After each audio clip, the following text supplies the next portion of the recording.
पिता माता होकर भी फिर इनको क्या लाभ हुआ? नहीं जान पाए तो इनको मुक्ति नहीं होगी। तो नारद जी से कहा कि आप थोड़ा मेरे माता पिता को उपदेश दीजिए। नारद जी गए।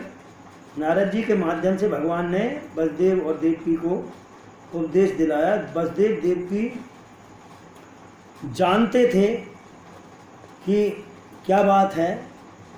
नारद जी तो श्रेष्ठ है। नारद जी से पूछने लगे कि हे प्रभु, आप हमें कुछ धर्म क्या है, ज्ञान क्या है, वास्तविक तत्व क्या है, इसका कुछ उपदेश करें। नारद जी बोले, हाँ वसुदेव जी, क्योंकि गंगा हित्वा, गंगा के किनारे वाला गंगा का महत्व नहीं जान पाता। आप साक्षात परमात्मा के माता पिता हैं, फिर भी आप पुत्र भाव के कारण उनके महत्व को नहीं जान पा रहे। मैं आपको 9 योगेश्वरों का एक दृष्टांत सुनाता हूँ। भारतवर्ष में भरत जी के 9 भाई ऐसे हुए जिनको नव योगेश्वर के नाम से जाना जाता है। तो 9 योगेश्वरों का एक बार जनक जी से संवाद हुआ था, और जिस प्रकार जनक जी को उन्होंने समझाया था, तो कभी हरि भाजन कर भाजन भक्ति रत्ना कर भारी, अंतरिक्ष अरु चमस अन्मिता पद्धति उधारी, प्रबुद्ध प्रेम की रास भूरदा अभियंता, पिप्पल द्रुमल प्रसिद्ध भवाब्दी पार के पोता, जयंती नंदन जगत के त्रिविध ताप अभय हरता, निश्चय अरु नव योगेश्वर पद त्राण के संयता। तो 9 योगेश्वरों ने एक एक तरह की बात जनक जी को समझाई। तो सबसे पहले जो बड़े कवि नाम के योगेश्वर कहने लगे कि राजन ध्यान से सुनो, भागवत धर्म क्या है, मतलब भगवान का भगवतः प्रोक्ता भगवत धर्म, जो भगवान ने कहा या भगवान के अनुसार होता है वो भागवत धर्म है। जब जिसके आचरण करने से परमात्मा की प्राप्ति होती है वो भगवत धर्म है।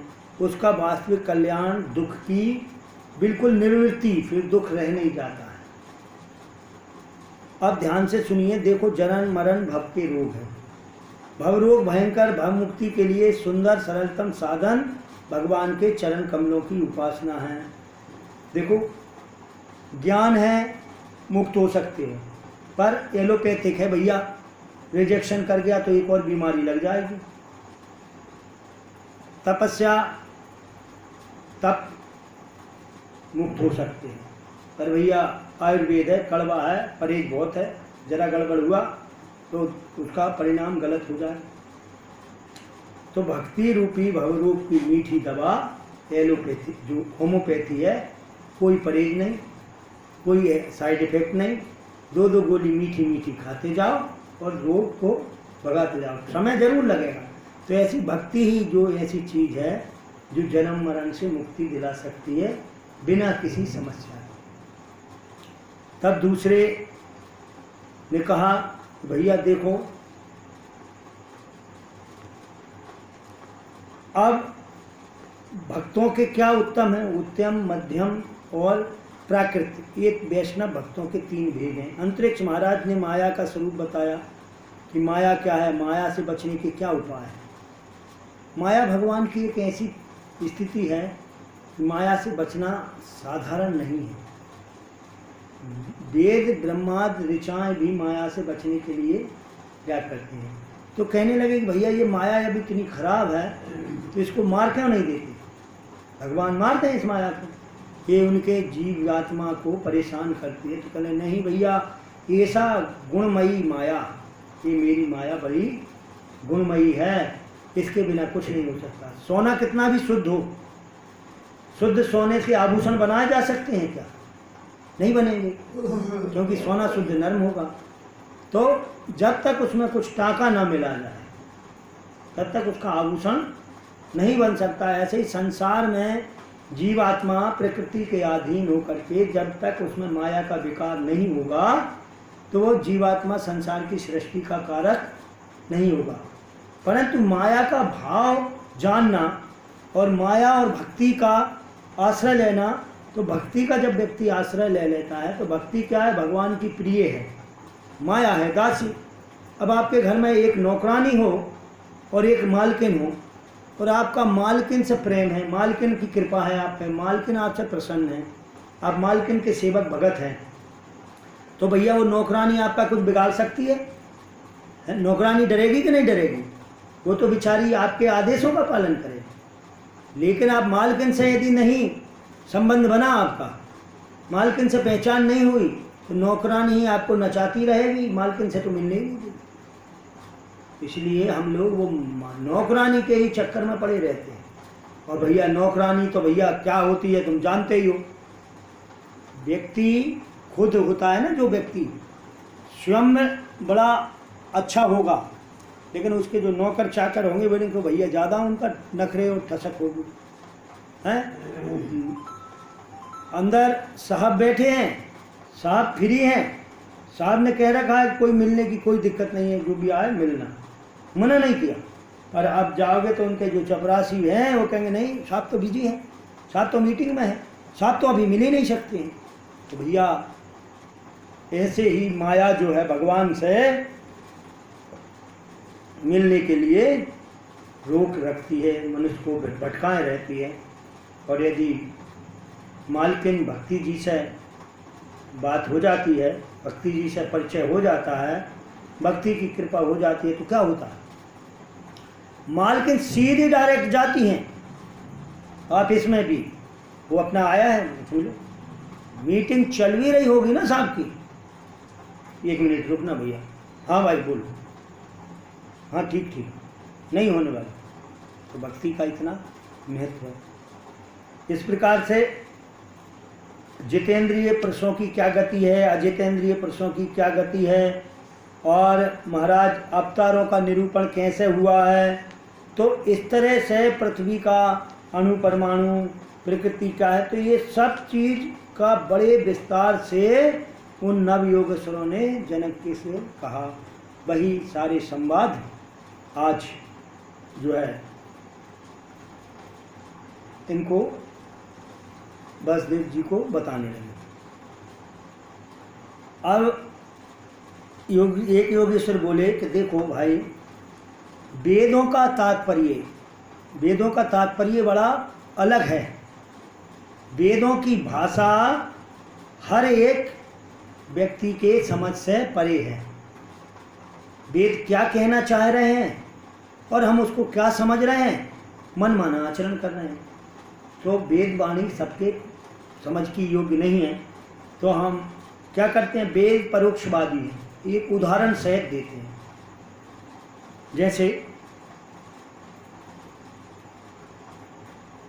शास्त्रों ने नियम बनाया, जो बहुत हिंसा के प्रेमी थे, दिन रात हिंसा में लगे रहते थे, तो उन शास्त्रों ने क्या नियम बनाया कि भैया देखो तुम हिंसा के बिना नहीं रह पा रहे हो, तो एक काम किया करो, अमुख यज्ञ किया करो। कौन सा? ये वाला तामसी यज्ञ किया करो, इसमें जानवर की बलि दी आप हिंसा कर सकते। किस लिए? कि दिन रात आप हिंसा ना करो। अब वैसे आप दिन रात हिंसा कर रहे हो, तो अब यज्ञ से जोड़ देंगे तो आप रोज रोज तो यज्ञ करेंगे नहीं, तो कम से कम आपकी प्रवृत्ति कम हो जाएगी। पर हम जैसे लोगों ने उसका गलत दुरुपयोग लिया, बोला इस यज्ञ में तो पशु बलि होती है, और फिर जितना ज़्यादा होगा बोला अधिक से अधिकम फलम।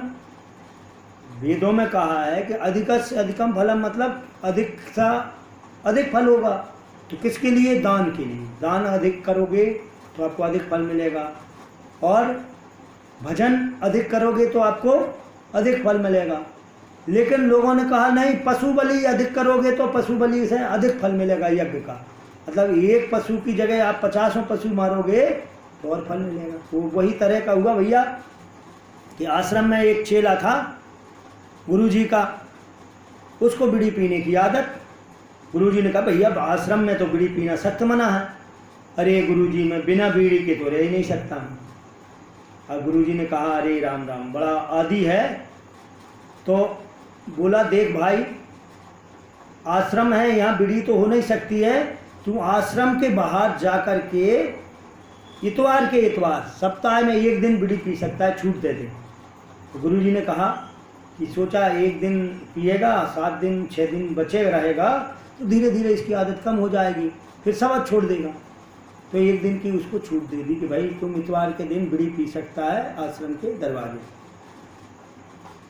अब तो भैया उसने अपना बना लिया और वो पूरे 7 दिन तैयारी करता, भैया परसों इतवार है, भैया कल इतवार है, कल बीड़ी पीने का दिन है, गुरुजी ने बोला इतवार के दिन बीड़ी पीना चाहिए, बहुत फल होता है।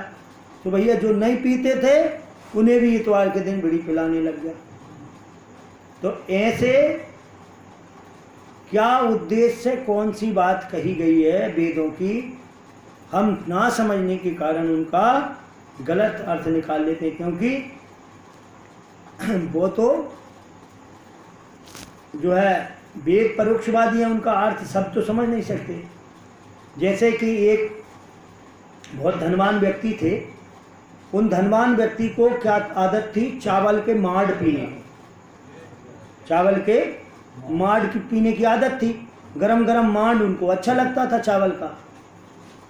तो वो क्या करते थे कि प्रतिदिन माड़ पीते थे। एक दिन अचानक उनके घर में कोई मिलने वाले आ गए। मिलने वाले आ गए तो बैठक में बैठे हुए थे और उनके श्रीमती जी ने माड़ निकाल दिया। अब माड़ निकाल दिया तो माड़ गरम गरम पिएंगे तो ठीक है, वो ठंडा हो जाएगा तो मुश्किल है। तो उन्होंने अपने बेटे से कहा कि जाकर पिताजी को बताओ कि माड़ निकल गया, पी लें। बेटा समझदार था। अब वो इतने लोग बैठे हुए हैं धनवान व्यक्ति के पास, बातचीत चल रही है और वो कहे कि पिताजी माड़ पी लो, माड़ पी लो, माड़ निकल गया है। तो कितनी बेइज्जती होगी बताओ यार, माड़ पीते हैं चावल। तो वो बच्चा समझदार क्या कहता है कि पिताजी धानुपुर से मांडू जी आए हैं, धानुपुर से मांडू जी आए हैं, वो कठोता में भर कर रखा था तो कठोता घाट पे बैठे हैं, जल्दी जाकर मिल लो नहीं तो शीतलपुर को चले जाएंगे।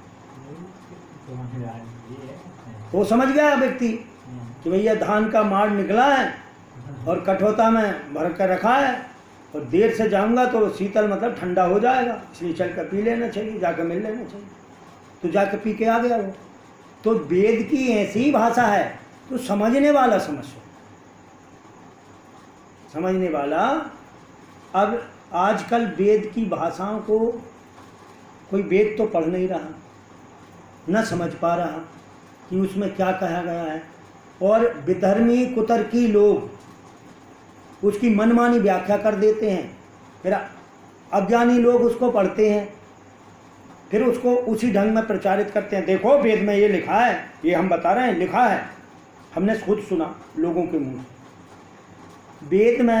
वेदों में एक आता है वशिष्ठ जी का संवाद, उसमें वशिष्ठ जी कहते हैं कि देखो देवी जी, तुम मुझे इतना कुमारी का मांस खिलाओगी तो मैं मोटा ताजा हो जाऊंगा ज़्यादा। वेद में लिखा है उसको। अब हम वेदों की व्याख्या कौन की करते हैं, ऋषि मुनियों की नहीं पढ़ते। मैक्स मूलर, कौन, अंग्रेज विद्वान। अब अंग्रेज विद्वान क्या जानेगा संस्कृत के बारे में, उसने जो पढ़ा उसका लिख दिया, और उसने जो लिख दिया हमारे आज के पढ़े लिखे जो होशियार लोग कहते हैं उन्होंने पढ़ा। खुद या देखो वेदों में वशिष्ठ जी कुमारी कन्या का मांस खाते थे, वेद में लिखा है। अब बताइए, जबकि कुमारी किसको कहते हैं, घृत कुमारी, गवार पाठा, एलोवेरा, एलोवेरा कहते हैं। संस्कृत में मांस कहते हैं गूदेदार चीज, मांस कहते हैं गूदेदार चीज, जेल टाइप जिसको जेल कहते हैं। तो कुमारी में, गवार पाठी में, घृत कुमारी में या एलोवेरा में जेल होता है इतना मोटा। अब अरुंधति जी उनको रोज गवार पाठा या एलोवेरा जेल खिलाती होंगी। भाई ऋषि मुनि तो ऐसे ही पत्ती, पेड़ पौधे, फल फ्रूट, ऐसी औषधियाँ खाते थे। तो हो सकता है जैसे मान लो हमने गमले में 8-10 पौधे गमले एलोवेरा के लगा रखे, रोज एक डंडी तोड़ो और खा जाओ, आनंद। उससे कई चीज़ें के फायदे हैं। तो ऐसे वशिष्ठ जी ने लगा रखे होंगे तो रोज तोड़ तोड़ के खिलाती होंगी। तो एक दिन कहने लगे, वो कहने थे होंगे बाबा वशिष्ठ जी वेद में कि देवी तुम जो है रोज कुमारी का मांस खिलाती हो तो मैं इसको खाने से मोटा हो जाऊंगा, ज़्यादा हेल्थ बढ़ जाएगी मेरी। लेकिन अब कितना विपरीत अर्थ दे दिया। अब कोई उसको सुनता है जिसने नहीं पढ़ा या नहीं समझा या जो नहीं जानता, वो तो कहेगा भैया वशिष्ठ जी खाते हो।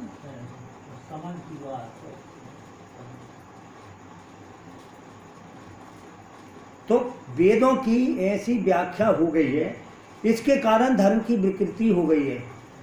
वेद को माता बच्चे से कहती है बेटा लड्डू खा ले, ये ले लड्डू खा ले। और लड्डू क्यों खिला रही है? लड्डू बीमार है बच्चा, लड्डू खा ले। लेकिन लड्डू के अंदर वो दवाई रख के कहेगी लड्डू दूंगी दवाई खा। लड्डू देना नहीं चाहती, लेकिन लड्डू के बहाने से वो बच्चे को दवाई खिलाना चाहिए। तो ऐसे ही कुछ जो परंपराएं हैं वेदों में, लोगों को परंपराओं का पालन कराने के लिए कुछ लोग, जैसे शंकर जी को जल चढ़ाओ, प्रसन्न हो जाएंगे, वरदान देंगे। सूर्य भगवान को अर्घ दो, भगवान प्रसन्न होंगे, बुद्धि देंगे। अरे सूर्य को अर्घ देने से वैज्ञानिक भी कारण है। तो आप वैज्ञानिक कारण कहेंगे तुम्हारा अल्ट्रावायलेट किरणें मिलेंगी आपके शरीर पे, आपकी जो नेगेटिव एनर्जी खत्म होगी। तो कौन सुन रहा है? कोई दे रहा है? नहीं भैया, सूर्य भगवान को अर्घ देने से सूर्य भगवान प्रसन्न होते हैं, और प्रसन्न होते हैं तो आपको बल बुद्धि देते हैं। सूर्य ग्रह प्रबल होता है, आपका तेज बढ़ता है, आप बुद्धिमान होते हैं। सूर्य को वो अर्घ देना चाहिए, और भैया सुबह सुबह ही देना चाहिए। अब सूर्य तो दिन भर और दोपहर में तो और ज़्यादा तेज होता है, लेकिन नहीं, सुबह क्यों? सुबह तो कमज़ोर होता है। पर जो प्रभाव जो उन पराबैंगनी किरणों का, अल्ट्रावायलेट किरणों का शरीर पर प्रातः काल सूर्य के उदय समय में श्रेष्ठ होता है, इसलिए सुबह का टाइम रखा। तो ये परोक्ष ढंग से वेद की व्याख्या की गई। और लोग आजकल सब वेद पाठी हो रहे हैं, अपने ढंग से कुछ भी लिखते हैं। किसी भी की व्याख्या को कोई कुछ लिख देता है, किसी की व्याख्या को कोई कुछ लिख देता है, और बस वही हम लोग पढ़ते हैं। वास्तविकता से दूर हैं, ज्ञान वास्तविक रहा नहीं, और बस भटकते चले जा रहे हैं संसार सागर में। और जितने बुद्धिजीवी बने फिरते हैं वो बुद्धि से ही जी रहे हैं, बुद्धि से तो हीन होते चले जा रहे हैं। तो वो जो सामान्य जनता है बेचारी, उसको न डूबने देते न मर जीने देते, ऐसी स्थिति उनकी बना रखी है। बोलिए वृंदावन बिहारी लाल की जय। इस प्रकार से वो 9 योगेश्वरों ने भगवान को, पिताजी को पूरा अच्छी तरह से पूरा ज्ञान योग की शिक्षा दी। अब आगे की बात हुई। बसदेव कहने लगे कि भैया नारद जी, मैं आपकी बात को पूरी तरह से समझ गया हूँ, और जो वास्तविक में आप कहना चाहते हो मैं समझ गया हूँ। जीवन का लक्ष्य क्या है और परमात्मा का स्वरूप क्या है। फिर एक योगेश्वर कहने लगे कि देखो महाराज, वेद की स्तुतियाँ भगवान को, वेद स्तुति आती है कि वेद की ऋचाएँ, वेद की मंत्र भगवान की स्तुति करते हैं।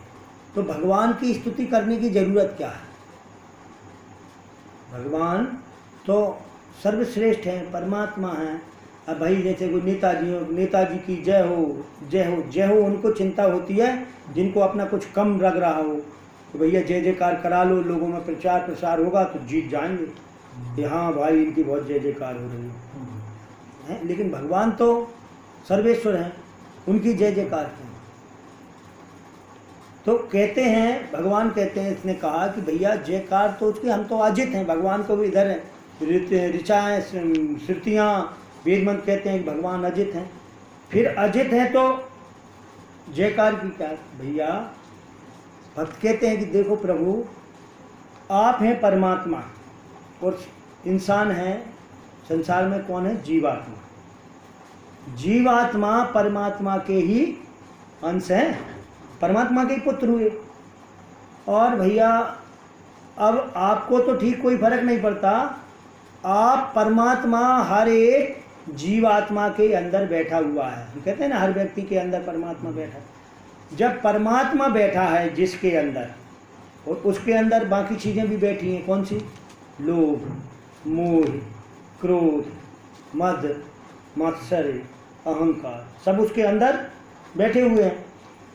एक जगह पर परमात्मा भी बैठा है और अहंकार और सब चीज़ें बैठी हैं, लेकिन परमात्मा अजित है तो कायदे से जो श्रेष्ठ है उस जगह वो दिखना चाहिए। तो परमात्मा तो किसी जीव के हृदय में दिखता नहीं, दिखता है क्या यार इतना श्रेष्ठ है कि जैसे परमात्मा इसके इधर बैठा हो। हाँ अहंकार दिखता। अच्छा हमसे कह रहे हो? अच्छा मैं ऐसा करूँगा, वो मेरे से ऐसा कर रहे हैं। अरे के पे दिख रहा है, अरे मुझे कम समझ लिया।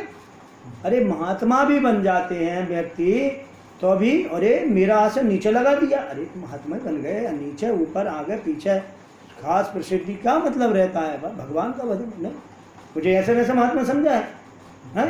मैं जज की कुर्सी को ठोकर मार के आऊँ, मेरा आसन बड़ा होना चाहिए, ऊपर होना चाहिए, साधारण आसन लगा दिया।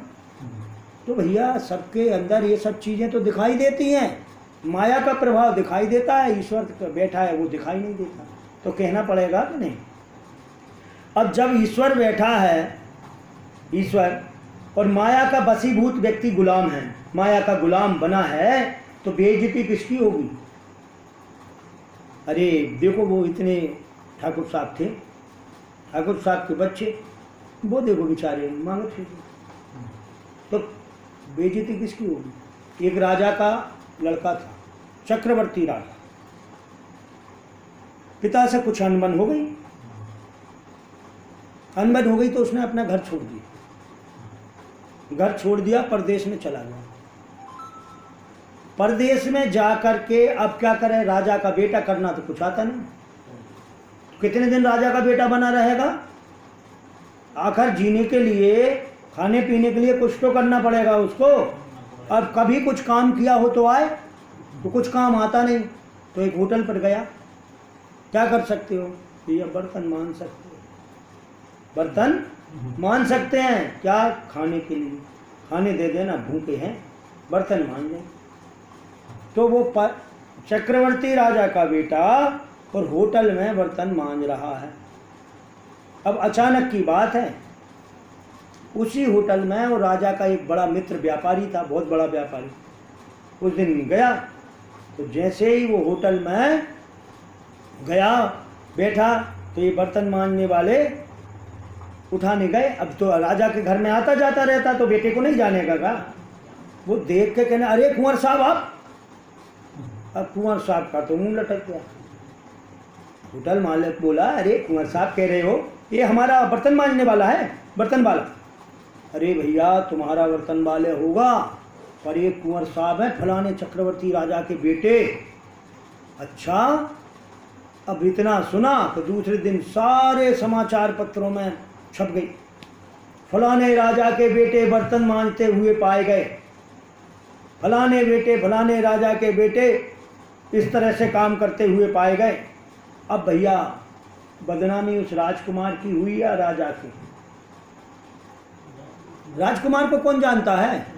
राजा की बदनामी होती है कि ये फलाने राजा के बेटा और बर्तन मांज रहे हैं। तो प्रभु सब परम जीवात्मा आपके बेटे हैं, और आपके बेटे हैं और माया के गुलाम होकर के बर्तन मांज रहे हैं, तो बेइज्जती आपकी होगी ना। इसलिए इस माया को मारो, माया को से जिताओ, इसको माया को से जीव को निकालो। और भैया माया एक साधारण नहीं है, ये विकार है ना, विकार कभी छूटते नहीं है। विकार कैसे होते हैं? जड़ चेतन गुण दोषमय विश्व कीन करतार। इस संसार की रचना ही भगवान ने गुण और दोषों को मिलाकर की गई है। ऐसा संसार में कोई भी व्यक्ति नहीं है, कोई भी चीज नहीं है, वस्तु नहीं है कि जिसमें गुण ना हो और जिसमें दोष ना। कम ज़्यादा परसेंटेज हो सकता है, और उसमें भी जिसने जिस चीज़ को बढ़ा लिया, कोई गुणों का परिष्कृत करता गया तो अब गुण उसके दबते गए, गुण प्रकट होते गए, वो गुणवान दिखने लगा। तो ऐसा नहीं उसमें दुर्गुण नहीं, दुर्गुण हैं, वो छुप जाते हैं, नीचे दब जाते हैं, कम जगह में रह जाते हैं। कोई दुर्गुणों को बढ़ाता गया तो ऐसा नहीं उसमें गुण नहीं है, उसके गुण छुप जाते हैं। क्योंकि कोई बड़ा बेकार व्यक्ति भी बहुत गुणवान होता है, कोई बहुत अच्छा व्यक्ति में भी एक आध ऐसा दुर्गुण होता है कि वो सब बराबर होता है। तो ये अपनी प्रकृति और प्रवृत्ति के ऊपर है कि व्यक्ति गुणों का क्या करता है। हम लोग सब दोष दर्शन हैं।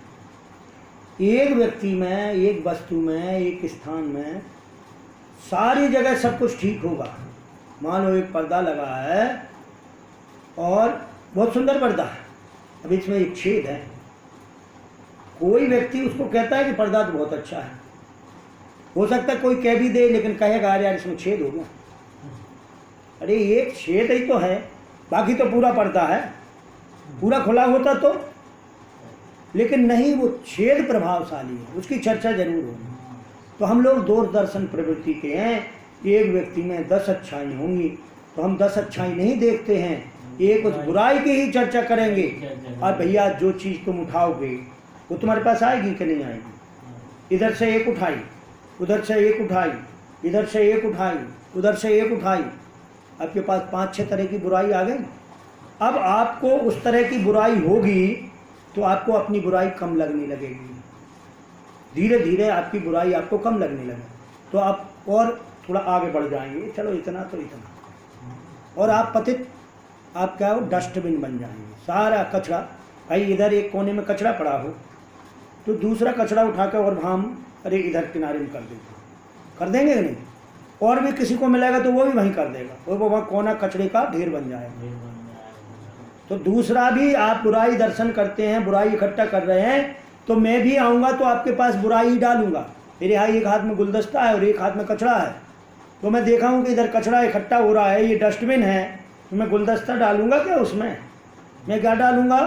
मैं कचरा डालूंगा। आपके पास क्या होगा? कचरा। कचरा में बदबू आएगी, सड़ेगा। फिर आपके पास कोई आएगा तो आप उसको क्या देंगे? जो होगा कचरा देंगे, गंदगी देंगे, बदबू देंगे, यही देंगे ना। तो आपकी प्रवृत्ति और प्रकृति कैसी हो जाएगी? वही आप यदि फूलों का चयन करते तो गुलदस्ता बनता, मेरे हाथ में फूल होता तो मैं फूल उसमें लगा तो आप गुलदस्ता बन जाते। तो अपने को डस्टबिन बनाना है या गुलदस्ता बनाना है, ये अपने हाथ में है, क्योंकि प्रकृति में तो सब चीज है, जो चाहे ले लो, जिस चीज का संग्रह करना है करो, ये आपके ऊपर है। और इसीलिए मनुष्य को भगवान ने विवेक, ज्ञान, बुद्धि दी है। इन सब का प्रयोग करके आप समझो, अवगुणों को दूर करो, गुणों को बढ़ाओ। पर हम नहीं, अवगुणों की तरफ जाते रहते हैं। जब भी हमारी प्रवृत्ति होती है हमेशा नकारात्मक होती चली जाती। तो इस तरह से कथाएं या भगवान की चर्चाएं या सत्संग हमको ये सब चीज़ें बताते हैं कि हमें क्या करना चाहिए, क्या नहीं करना चाहिए, इनका उपाय क्या है। इनका उपाय है कि हमने अपने विकारों को दबा लिया, हमने अपने विकारों को दबा लिया। जैसे गर्मी के समय में, सर्दी के समय में क्या होता है, कीड़े मकोड़े होते हैं क्या? कम हो जाते हैं। विपरीत परिस्थितियां होती हैं, अच्छा वातावरण होता है तो अच्छे गुण उखड़ने लगते हैं। भाई फसल का टाइम होता है, अच्छी ऋतु होती है तो फसल उगती है, बढ़ती है। कोरित होती है, बुरी ऋतु होती है तो खरपतवार उगने लगता है। खरपतवार आपने बोया था क्या? नहीं बोया, पर उसके अनुकूल वातावरण मिला। बीज तो प्रकृति में था, जैसे ही अरे गर्मी में उगा, गर्मी में भी भाई बीज था, गर्मी में तो उगना चाहिए था। बरसात में इतने सारे कीड़े मकोड़े, बरसात पानी बरसता है, अचानक देखते हैं वहाँ टे मेंढक, कीड़े और झींगुर, कितना जीवदारी पैदा हो जाता है कि भैया ये बरसात से बरसे थे क्या? बरसात से ये चीज़ें क्या बरसी थी? नहीं बरसी ना। ये फिर आ कहाँ से गई? भैया इनके तत्व, इनके बीज, इनके गुण प्रकृति में, पृथ्वी में थे। जैसे ही अनुकूल वातावरण हुआ तो प्रवृत्ति हो। ऐसे ही हर एक मनुष्य में गुण और अवगुण विद्यमान हैं। जिस तरह का वातावरण मिलता है उस तरह की चीजें अपने आप प्रकट हो जाती हैं। और भैया भून के बीज डाल दिया होता तो, भून के डाल दिया जाए तो क्या उगेगा? नहीं उगेगा। तो ये सत्संग, कथा, प्रवचन, सद्गुरुओं के सानिध्य, ये उन बीजों का, विकारों का भूनना है। हम भून रहे हैं ताकि वो अनुकूल वातावरण हो तो भी उगे ना। वातावरण तो होगा अनुकूल, पर आपने यदि उनको भून दिया होगा तो नहीं उगेंगे। और सत प्रवृत्ति के बीज बिखराते हैं, अच्छी बातों का बीज बिखरा देंगे कि ताकि यदि अनुकूल वातावरण हो तो उग जाए। अब कथा आज सुनी, आज तो काम आने वाली नहीं, तो भैया ऐसी कथा सुन के क्या करेंगे? अभी काम थोड़ी आ रही है, जब आएगी तब सुनो। तो भैया हम अलार्म शाम को जब जग रहे होते हैं तब लगाते हैं। कब लगाते हैं अलार्म? शाम को सोने से पहले अलार्म जगने के लिए लगाते हैं। तो अब जग ही रहे हैं तो अलार्म क्यों लगा रहे हैं? लगाते हैं कि नहीं लगाते? लेकिन अब लगाया अलार्म तो बजा क्या? अभी आपने अलार्म लगाया है तो क्या बजा वो? नहीं भैया, जिस समय के लिए आपने लगाया है उस समय ही बजेगा।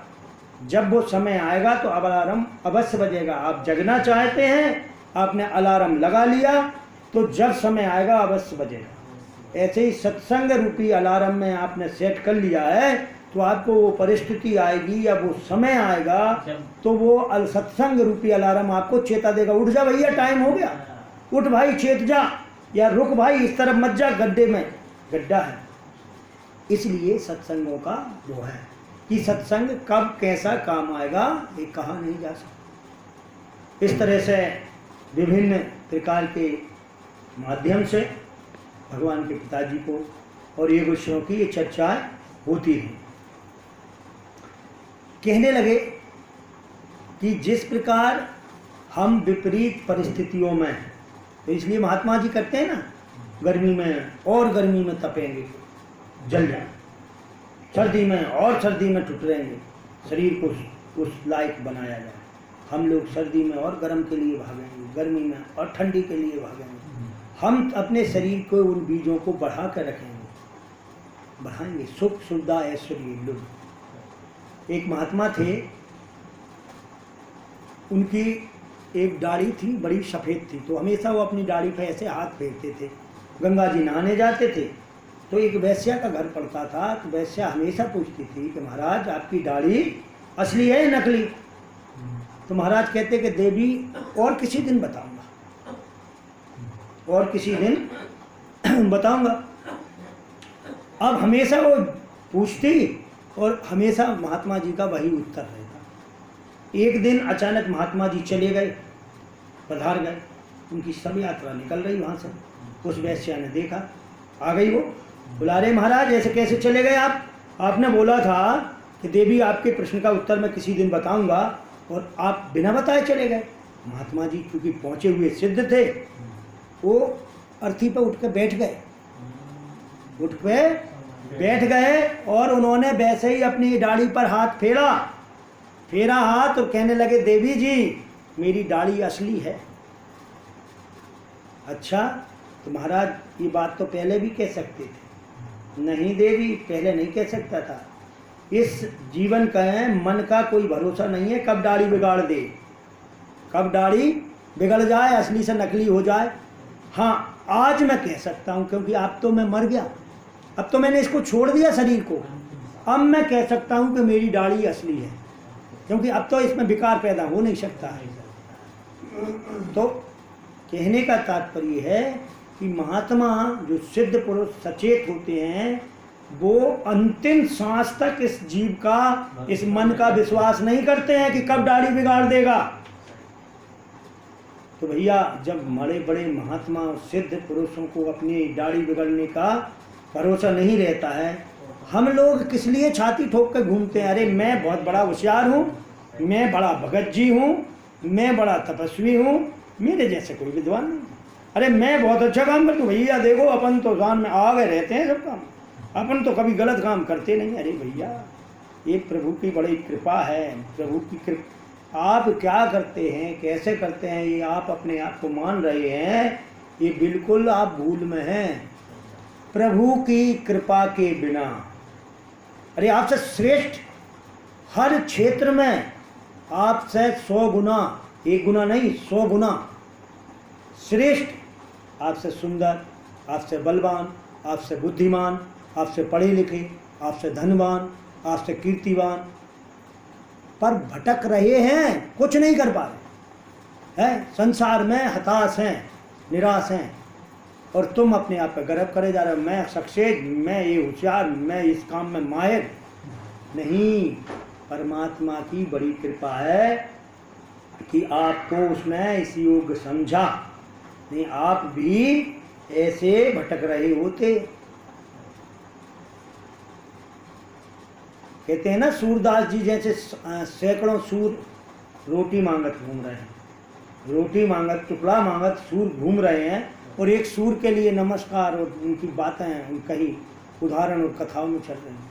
तो सारे सूर एक जैसे, उनमें भी तो कोई होगा, लेकिन प्रभु की उस पर कृपा रही, कृपा जिसकी हो गई। तो जा पर कृपा राम की हुई, ता पर कृपा करें सब कोई। तो उस कृपा के अनुभव को करते रहने से ही जीव का कल्याण है, और तभी जीव बचा रह सकता है। नहीं तो कब दाढ़ी बिगड़ जाए। बहुत लोग अर्श से फर्श पे आते हैं, बहुत लोग फर्श से अर्श पे पहुंच जाते हैं। क्या है ये? वही परमात्मा है जो सबका करता धरता है, बताता है कि भैया मैंने तुझको जो जिम्मेदारी दी है उसको ठीक से निभा। एक महकमे में, मान लो बैंक में एक कर्मचारी भर्ती होता है, उसको उस बैंक वाला, उसका अधिकारी है, वो कोई जिम्मेदारी देता है, उस जिम्मेदारी को वो बैंक